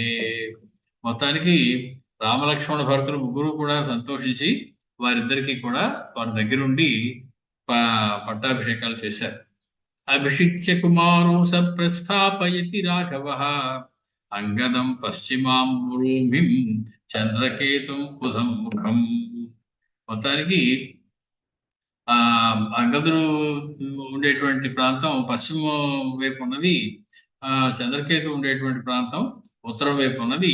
అలాగా పశ్చిమం ఉత్తరం రెండు ప్రాంతాలు కూడా ఆ ఇక్ష్వాకు వంశం వారి అధీనంలో ఉండేలాగా వారిద్దరూ రాజులు అయ్యారు. అంగదంజాపి సౌమిత్రి లక్ష్మణో అనుజగామః చంద్రకేతోస్తు భరత పార్షిణగ్రాహో బభూవ. భరతుడి పిల్లలకి పెద్ద గొడవ రాలేదు, ఇద్దరు రాజ్యాలు ఒక పక్క ఒక చోటే. కానీ ఇది ఒకటి పశ్చిమం ఒకటి ఉండడంతో లక్ష్మణస్వామి అంగదుడితో వెళ్ళాడు, భరతుడు చంద్రకేతుతో వెళ్ళి ఆయా రాజ్యాల్లో వాళ్ళని ఆ పిల్లల్ని అక్కడ రాజ్యంలో నిలబెట్టారు. లక్ష్మణస్త్వది అంగదీయాయాం సంవత్సరమసౌషితః. సంవత్సర కాలం పాటు లక్ష్మణుడు అంగదుడితో పాటు ఉన్నాడు. పుత్రే స్థితే దురాదర్శే అయోధ్యాం పునరాగమత్. అంత బాగానే ఉంది, పుత్రుడు స్థిరపడ్డాడని తెలిసిన తర్వాత వెంటనే బయలుదేరి లక్ష్మణస్వామి తిరిగి మళ్ళీ అయోధ్య నగరానికి వచ్చేశారు. భరతోపి తథైవోష్య సంవత్సరమతోధికం అయోధ్యా పునరాగమ్య రామపాదాముపాస్త సహ. కథ కంచికి చేరుతూ ఉన్నది. మొత్తం ఎక్కడ లూజ్ అండ్స్ ఏమీ లేకుండా అన్ని ముళ్ళన్నీ వేసేస్తున్నారు మహర్షి గబగబా. ఇంకా ముగించవలసినటువంటి సమయం వస్తూ ఉన్నది. ఎవరెవరికి ఏమేమి రాజ్యాలు అప్పచెప్పేశారో చెప్తూ ఉన్నారు. భరతుడు కూడా అలాగే ఆ చంద్రకేతువుతో పాటు వెళ్ళి లక్ష్మణ కుమారుని అక్కడ స్థాపించి సంవత్సర అతోధికం, కొద్దిగా సంవత్సరం కంటే కొంచెం ఎక్కువ కాలం అతను అక్కడ ఉండి తర్వాత వెంటనే అయోధ్యాపురం ఆగమ్య రామపాదౌ ఉపాస్త సహా, మళ్ళీ రామపాదాల దగ్గరికి వచ్చి ఆయన సేవించుకుంటూ ఉన్నాడు భరతుడు. ఉభౌ సౌమిత్రి భరతౌ రామపాదావనువ్రతౌ కాలం గతమపి స్నేహే స్నేహాన్న జజ్ఞాతే అతి ధార్మికో. ఎంత కాలం గడిచిందో తెలియటం లేదు. వాళ్ళిద్దరూ రాముల వారి పాదాలను పట్టుకుని రామపాద సేవా తత్పరులై పరమధార్మికులైనటువంటి భరతుడు లక్ష్మణస్వామి కూడా రాముల వారి పాదాల దగ్గరే గడుపుతూ ఉన్నారు.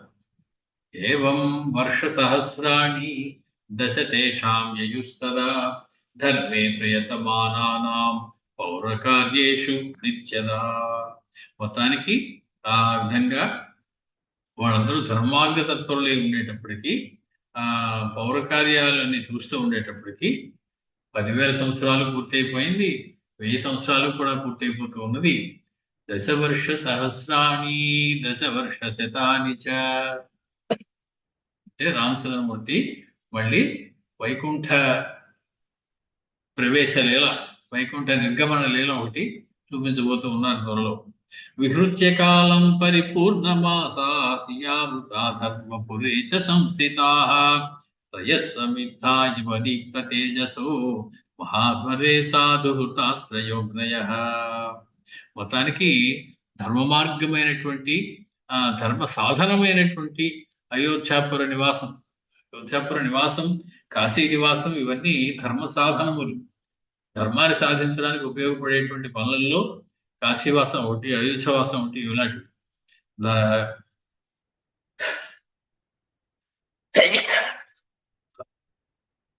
అలాంటి అయోధ్య నగరంలో నివసిస్తూ మోక్ష పట్టణాలు మొదటి పట్టణం అయోధ్య. అకారాది క్రమంలో వచ్చింది కాబట్టి అయోధ్య మొదటి కాలేదు. రామచంద్రమూర్తి అక్కడ పుట్టారు కాబట్టి అయోధ్య మొదటి పట్టణం అయింది. అయోధ్య, మధుర, మాయ, కాశీ, కాంచి, అవంతిక, పురి, ద్వారవతి చేవ సప్తైతే మోక్షదాయక, మోక్ష పట్టణం. దానికి అలాగా మొట్టమొదటి మోక్ష పట్టణం భారతదేశంలో ఏదయ్యా అంటే అయోధ్య పేరే చెప్పాలి. అలాంటి చోట చాలా కాలం ఉండి పరిపూర్ణమైన మనసుతోటి లక్ష్మీ సంపన్నులైనటువంటి ఆ రామలక్ష్మ భరతులు ముగ్గురు కూడా మహాయజ్ఞంలో హోమాలవి చేస్తూ ఉండగా ఉన్నటువంటి ప్రజ్వరిస్తున్నటువంటి త్రేతాగ్నుల్లాగా, 3 అగ్నుల శిఖరలాగా వాళ్ళు మిక్కిలి తేజస్సుతోటి ఉన్నారు అక్కడ. ఇంకా రామచంద్రుడి దగ్గరికి కాలపురుషుడు రావాలి, సమయం అయిపోయిందయ్యా అని ఒకసారి వాచి చూపించాలి రామచంద్రమూర్తికి. ఏమయ్యా అయిపోయింది, 11,000 సంవత్సరాలు నువ్వే చెప్పావు, ఇంక చాలు, మేము అక్కడ ఉండలేకపోతున్నాం నువ్వు లేకుండా అని చెప్పి ఒక కబురు చెప్పాలి. ఆ కబురు ఎవరు చెప్పారు, ఎవరు చెప్పించారు, ఆ చెప్పినప్పుడు ఏమైంది అని చెప్పి చూడవలసినటువంటి వ్యవహారాలు కొన్ని ఉన్నాయి. మనం ఆ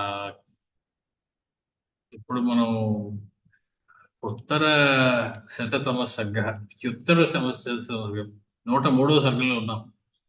ఆ మొత్తం మనకు ఉన్నటువంటి సర్గలు ఎన్నాయంటే ఏకాదశోత్తరతమ సర్గ, 111 సర్గలు ఉన్నాయి. ఒక పావుగంట అటు ఇటు కాదనుకుంటే మళ్ళీసారి మనం రామాయణం ముగించుకోవచ్చు. ఆ తర్వాత ఒక రోజు కూర్చుని మనం రామాయణ సమీక్ష చేసుకోవచ్చు రామాయణం గురించి. దాంతో మనం ఆ రామాయణం పూర్తి చేసుకునే వాళ్ళం అవుతాం. ఒకవేళ ఏదైనా మళ్ళీసారి మిగిలి ఉంటే దాన్ని కూడా పైసారి పూర్తి చేసుకుని అప్పుడు మనం సమీక్ష కూడా కొంత సమయాన్ని పెట్టుకుంటే బాగుంటుంది. రామాయణం మనకి నేర్పుతున్నది ఏమిటి, భారత జాతికి తెలుపుతున్నది ఏమిటి, మనం ఎందుకు రామాయణం చదవాలి, ఇలాంటి కొన్ని విషయాలు మాట్లాడుకుంటే బాగుంటుంది. ఇదంతా ముందు మాట్లాడుకోవాలి, చదివేసాక కాదండి అంటే ఇన్నాళ్ళు సమయం వృధా చేశాక ఇప్పుడు చెప్తే ఎలాగండి అంటే మనం సమయం వృధా చేయలేదు, పరిపూర్ణంగా మనం సమయాన్ని సద్వినియోగం చేసుకున్నాం. మంగళం కౌసలేంద్రాయ మహనీయ గుణాత్మనే చక్రవర్తి తనూజాయ సార్వభౌమాయ మంగళం వేద వేదాంత విద్యాయ మేఘశ్యామల మూర్తయే వంశామోహన రూపాయ పుణ్య శ్లోకాయ మంగళం. స్వస్తి. మళ్ళీ 19వ తారీఖు ఆదివారం.